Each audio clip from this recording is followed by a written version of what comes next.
சினிமாவை அவமானப்படுத்த ஒருத்தர் இப்போ கட்சியார். இங்கே பாருங்க, நான் கேட்கறதுக்கு பதில் சொல்லுங்க. நான் எல்லாத்துக்கும் தெரியறவனா இங்கே நிற்கிறேன்.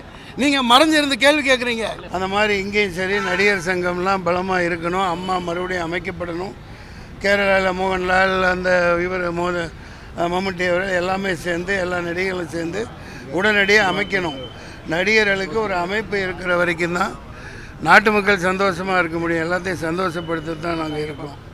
இப்போ இவ்வளோ நீங்கள் அதாவது சினிமாவை கேவலப்படுத்த, சினிமாவை அவமானப்படுத்த ஒருத்தர் இப்போ கட்சியாக இருக்கு ஆரம்பிக்கிறாங்க. சகோதரர் தம்பி எங்கடா வந்துடக்கூடாதோ, கேரளாலேயே அந்த குறிப்பிட்ட நடிகர்களை டார்கெட் பண்ணி ஒரு கட்சியில் சேர சொல்லியிருக்கலாம் இல்லையா? என்ன நடந்திருக்கலாம். அல்லது எம்பி அவங்க இதை தாரோம் அப்படின்னு இருக்கலாம், அவங்க மறுத்திருக்கலாம்.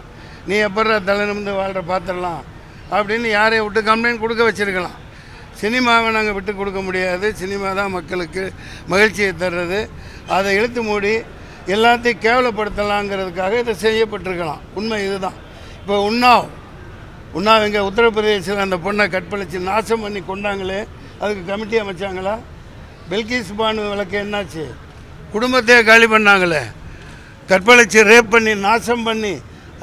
ஆத்ரஸ்கி பேட்டி, ஆத்ரஸ் அதாவது நடு ராத்திரியில் கொண்டு போய் அந்த பொண்ணை அந்த குடும்பத்துக்கு கண்ணிலேயே காமிக்காமல் ரேப் பண்ணி கொலை பண்ணி டயரை போட்டு போலீஸ்களை வச்சு டயரை வச்சு குடும்பத்துக்கு பாடியை கூட கொடுக்காம சிதைச்சாங்களே, அதுக்கெல்லாம் கமிட்டி அமைச்சிட்டாங்களா? உங்களை கேட்குறேன், கமிட்டி அமைச்சு தண்டனை கொடுத்தாங்களா? தூக்கு தண்டனையில் போட்டாங்களா? பல்கேஸ் பானு வழக்கில் இன்னும் தலைமறைவாக இருந்த தடிப்பாருங்கிறவர் இன்னைக்கு நாட்டை ஆண்டுகிட்டு இருக்கார். பல சட்டங்கள் போட்டு அவங்கள தண்டிக்கிறதுக்கு நீங்கள் கேள்வி கேட்டியா? இங்கே பாருங்க, நான் கேட்கறதுக்கு பதில் சொல்லுங்க. நான் எல்லாத்துக்கும் தெரியறவனா இங்கே நிற்கிறேன். நீங்கள் மறைஞ்சிருந்து கேள்வி கேட்குறீங்க. நீங்கள் என்ன பத்திரிக்கை அதை சொல்லுங்கள் எனக்கு. இல்லை நீங்கள் என்ன பத்திரிக்கை நீங்கள் பதிவு பண்ணுங்கள். இங்கே பாரு, கேட்கறதுக்கு பதில். இன்னும் நான் ஒன்றும் சீமானல்ல. நீங்கள் கேட்குறீங்கல்ல, இப்போ குறுக்க நான் பேசிகிட்டு இருக்கேன், மறைச்சு கேட்குறீங்க. என்ன இது பொது இல்லாமல் என்ன? ஏன்னா ஒரு நாட்டை நாசம் பண்ணிட்டு கற்பழிச்சிட்டு நாட்டை ஆண்டுட்டு இருக்கா, அதுக்கு கமிட்டி இல்லை. நடிகர்கள்னா உங்களுக்கு இழிச்சு வேணாம். நீ என்ன பத்திரிக்கைன்னு முதல்ல சொல்லு தம்பி. இப்போ தான் சொல்கிறேன். குமுதம், உங்கள் பேர் ஐயா? கீதன். குமுதம் சொல்லுங்க, என்ன பேச?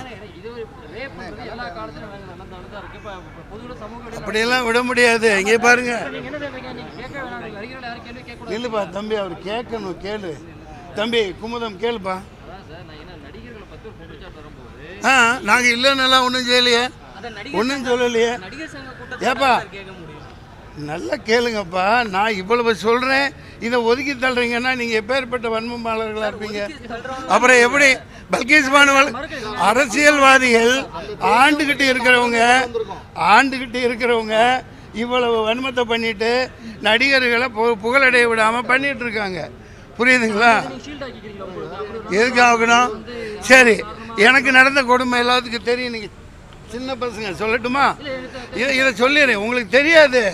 நான் தண்டிக்கப்பட்டேன், 5 நாள் உள்ளே போனேன், கடைசியில் விடுதலை ஆனேன். அதே நவம்பர் 11 2011 50 லட்ச ரூபா சம்மந்தப்பட்ட பொண்ணு எனக்கு நஷ்டஈடு கொடுக்கணும்னு தீர்ப்பாச்சு. ஆச்சா? இப்போ யார் புகழ் கெடுத்துச்சு? அந்த பொண்ணு கல்யாணமாக இருக்குது, நீ கண்ணி கல்யாணவளாக இருந்தேன்னு சொன்னது தப்பு, நீ விர்ஜினிட்டியோடு இருந்தேன்னு சொன்னது தப்பு அப்படின்னு தீர்ப்பாச்சு. அது எத்தனை பேர் இந்த நடிகர் சங்கம் என்னை காப்பாற்ற வரல?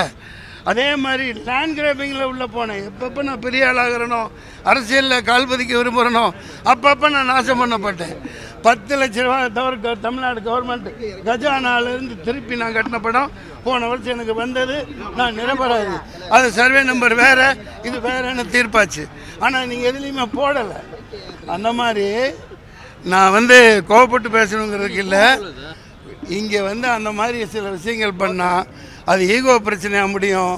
அப்புறம் என்னத்தில் முடியும்னா பழிவாங்கிறதுக்கு தான் இந்த சட்டங்களை பயன்படுத்துவாங்க. நாங்கள் யாரும் உத்தமர்கள்னெல்லாம் சொல்லலை. நான் சராசரி மனிதன். மைக் கொஞ்சம் தள்ளி வைங்க. ஆமாம் சார், இது ஒன்னே ஒன்று சொல்லட்டுமா? அதாவது இயேசுநாதர் என்ன சொன்னார் அதை சொல்கிறேன். உங்களில் தப்பு செய்யாதவர்கள் யாரோ அவங்க கல்லடிங்க. சரியா? யாராவது ஒரு இப்போ கமிட்டின்னு அமைச்சாலும் முழுக்க முழுக்க 100 விழுக்காடு உத்தம புத்திரியாவோ புத்திரனாவோ இருக்க முடியுமா? இல்லை. சரியா? இப்போ திருடன் மேலே குற்றம் சுமத்தினா அவன் ஓடுறான், முன்னாடி அவன் கத்திக்கிட்டே ஓடுறான், ஏய் திருடன் பிடி பிடி பிடி, திருடனை பிடின்னு சொன்னால் அவனும் கத்திக்கிட்டே போனான். அந்த மாதிரி திருடனுக்கு தேல் கொட்டின மாதிரிலாம் பல விஷயங்கள் நடக்குது. பாய் பாய், எல்லோரும் சந்தோஷம்.